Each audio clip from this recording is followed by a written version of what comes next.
So now we want to look at completing the square where a does not equal 1. That means that our leading coefficient right here is not 1. These questions are a little bit more complicated than they were in the last video lesson, so you may need to watch this more than once. Again, I've given you some steps to follow, so let's go through those. The first thing you want to do is set your equation to equal 0.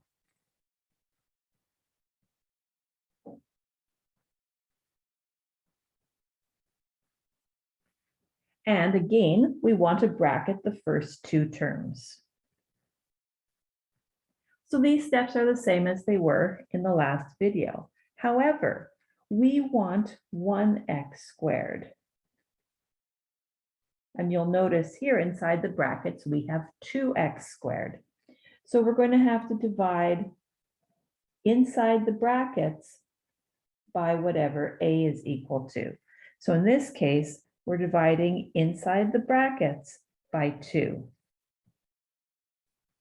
Keep the 2. Notice that we've kept it. 2x squared divided by 2 plus 8x divided by 2. Again, we're going to leave some room inside our brackets, and we're going to leave some room to balance the equation. Do you remember how we created a perfect square trinomial? We were looking for some number, 2 times that number to give us our middle term, and then we squared. So we have 2 times a number gives us 4x, 2 times 4, not 2 times 4, 2 times 2. And now we can take that 2 and square it to create our perfect square trinomial. That's the same thing we did where a equals 1. Here's where it gets complicated. Balance the equation. We need to multiply a, our number outside the brackets, by the third term. We didn't just add 4 to this equation. We added 2 times 4, or 8. So in order to balance our equation, we need to subtract 8.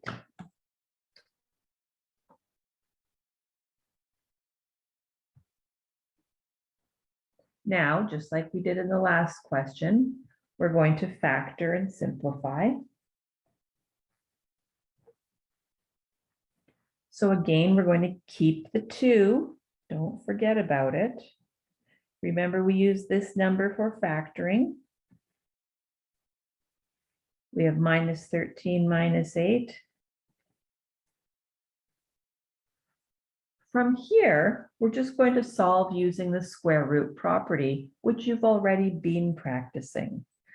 So if you had any difficulties so far, just go back to the start of this video, watch that first part again. Otherwise, remember, we need to add 21 to both sides. Divide by 2.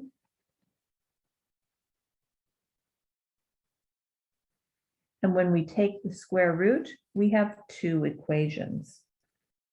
X plus 2 equals the positive root of 21 over 2, and x plus 2 equals the negative root of 21 over 2.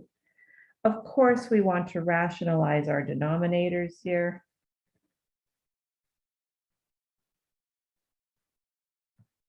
Subtract 2.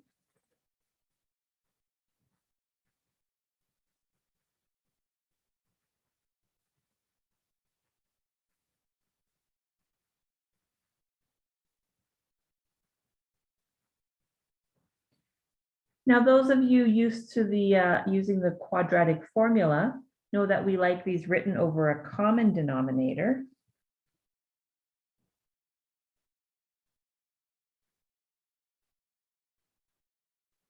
So to do that, we need to multiply our first term by the missing factor. Right now, this is 2 over 1. So we're going to multiply by 2 over 2. Squeeze that in there. So you see we have -4 plus the root of 42 all over 2, and -4 minus the root of 42 all over 2. This can, of course, be written as x equals -4 plus or minus the root of 42 all over 2.